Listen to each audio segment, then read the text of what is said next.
Bonjour, merci que vous êtes là. Vous nous suivez comme d'habitude. Aujourd'hui, nous sommes les mardis.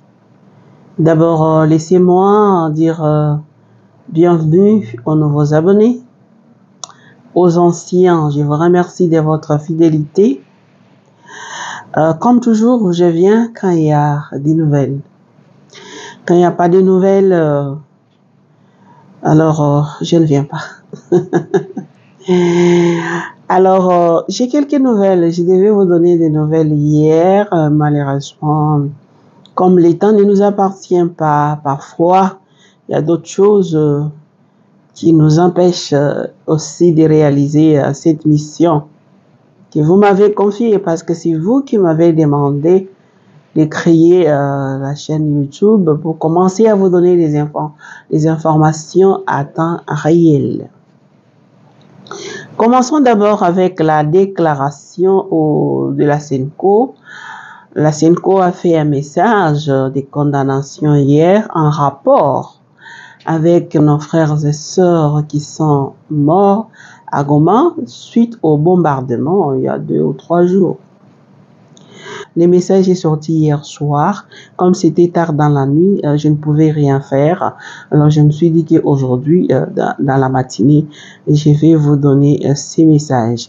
Alors, condamnation de la Conférence épiscopale nationale du Congo, SENCO en sigle, suite à la tuerie de nos compatriotes à Goma le vendredi 3 mai 2024. Les évêques membres de la SENCO ont suivi avec beaucoup d'émotion et indignation les bombardements par des inciviques non identifiés jusqu'à ce jour du camp de Mungunga dans la périphérie de la ville de Goma, causant ainsi des dizaines de morts et des centaines de blessés.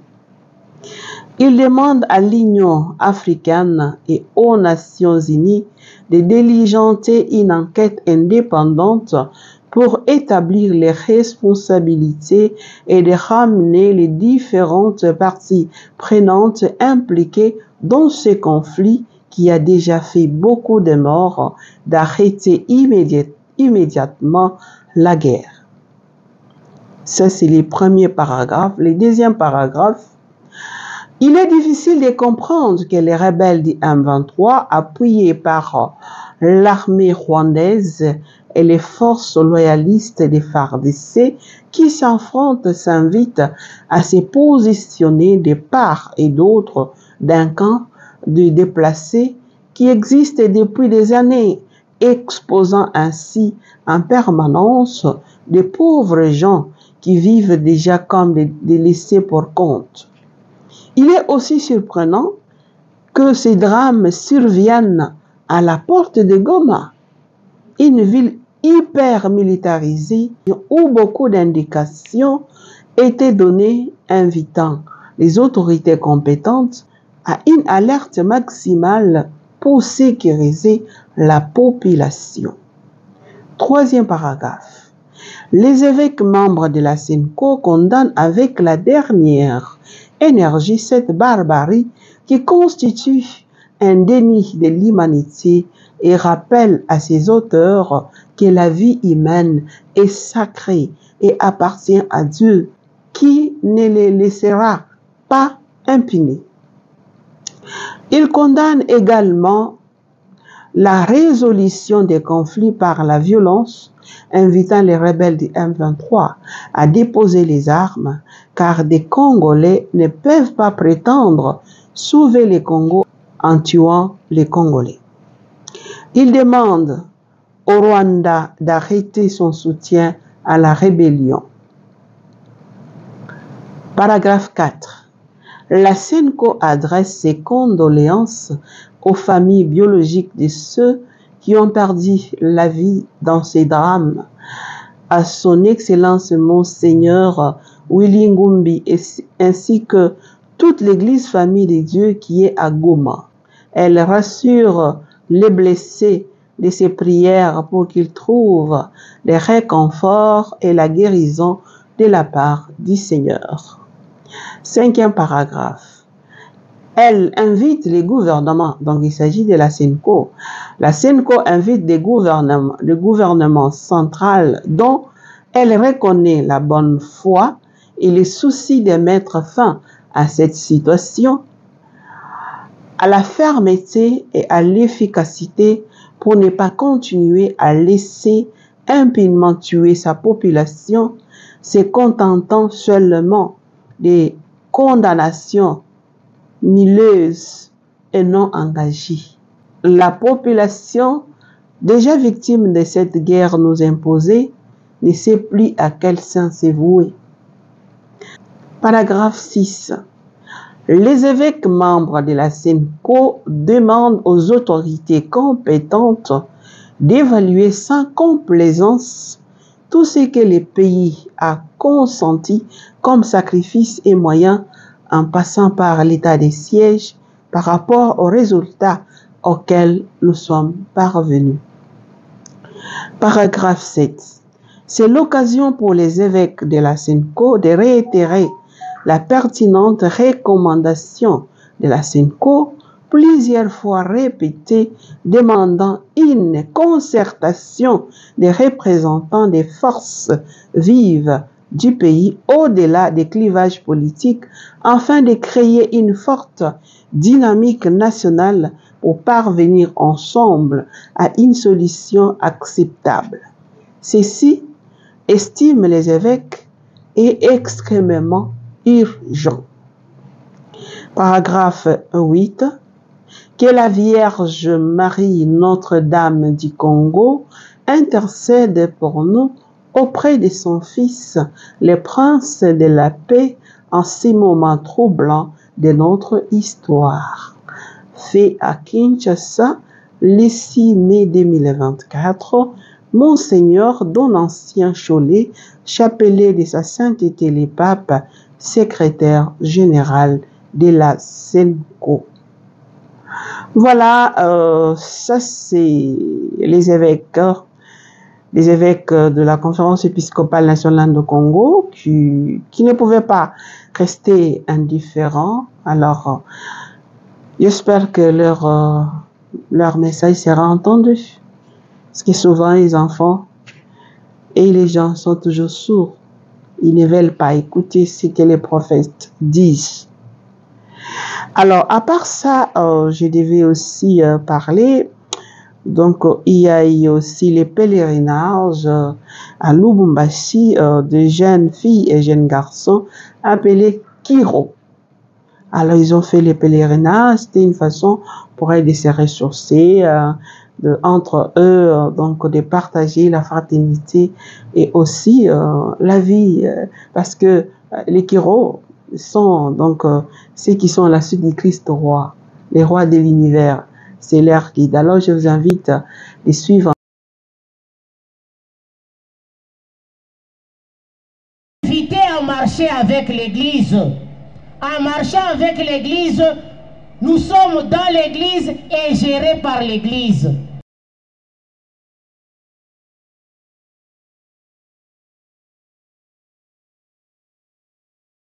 Qui nous viennent, il y a eu donc la clôture des carrefours diocésains de jeunes filles. Les jeunes filles se sont rencontrées donc dans l'archidiocèse de Lubumbashi ensemble. Ils ont essayé un peu de parler de la jeune fille, tout ça. C'est un peu émouvant parce que souvent ils sont avec les garçons, mais on a dit un diocésain. Donc dans l'archidiocèse de Lubumbashi, les différentes paroisses s'y sont retrouvées des jeunes filles. Ils ont essayé de réfléchir ensemble. Je pense que c'est quelque chose qui est important, que les autres paroisses aussi peuvent emboîter pour aider les jeunes filles. Ils ont parfois des problèmes et ils ne savent pas à qui poser des questions, des interrogations. C'est dans ces cadres-là où il y a des grandes personnes qui les accompagnent et peuvent répondre à toutes les questions qui les tiennent à cœur. D'ailleurs, d'ici là, je vais chercher quelques-unes d'entre elles et nous allons faire avec elles une émission ici. Comme ça, on va essayer de les écouter. Et puis, s'il y a des gens qui ont des conseils, ils peuvent toujours donner des conseils. Une autre nouvelle, c'était les colloques organisés par l'Association des universités et instituts supérieurs catholiques au Congo. Alors, ce colloque a eu lieu ici à Kinshasa, au site de l'Université catholique du Congo à Limité.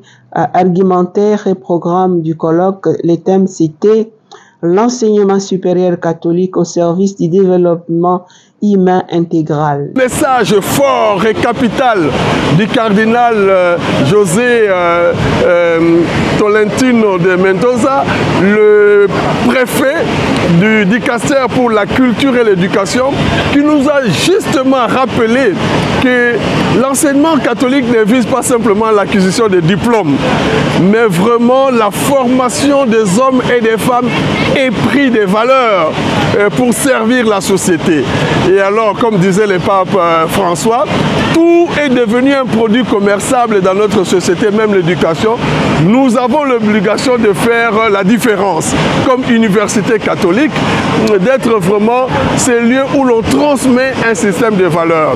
Nous avons reçu la présence de plus hautes dignités de l'Église catholique en RD Congo, le cardinal Fridolin Ambongo, archevêque métropolitain, qui lui a insisté sur l'identité catholique, notamment dans la présence des aumôneries au cœur de nos universités, et l'assurance qualité, a-t-il dit, mais aussi alors le travail en réseau, le travail, parce que comme on dit chez nous, solidaire, nous sommes solides. Donc, durant 3 jours, ça avait commencé les jeudis, les vendredis, la clôture, c'était les samedis. D'ailleurs, l'ouverture de ces colloques, c'était sous le haut patronage de Monseigneur Marcel Otembi, le président de la SENCO, qui a conduit la séance d'ouverture. Et la clôture, c'était Monseigneur Donancien Cholet. Et ce qui était intéressant, parmi les intervenants, il y a un professeur qui a proposé qu'on puisse fermer les universités du Congo et les instituts supérieurs parce que c'est dit n'importe quoi. Je pense que ça, c'est une question qui regarde aussi l'État congolais, de pouvoir revoir un peu les systèmes même de notre enseignement, Il faut revoir. Est-ce qu'à l'école primaire, par exemple, on doit bourrer les gens avec beaucoup de cours, l'école secondaire, 22 cours ou 24 cours en première année. On étudie la géographie de l'Amérique et quelqu'un qui n'ira peut-être jamais en Amérique, c'est bien.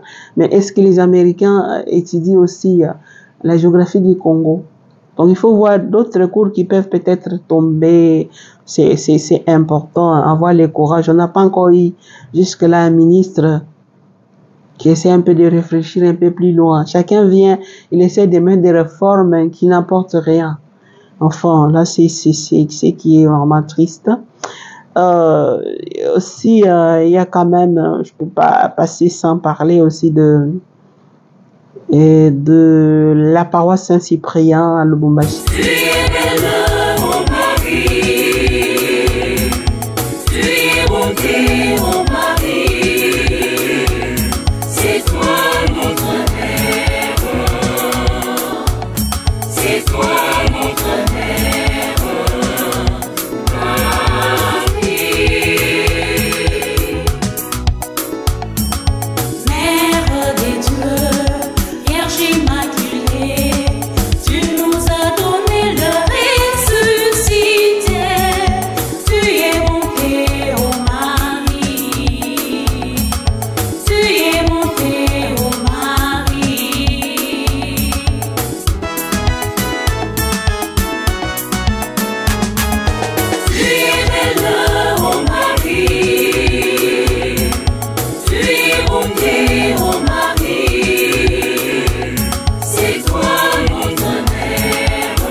Je reste toujours donc ouverte dès que les nouvelles arrivent et je viens vous informer. Et puis il y a une autre chose que je pense que je dois déjà annoncer.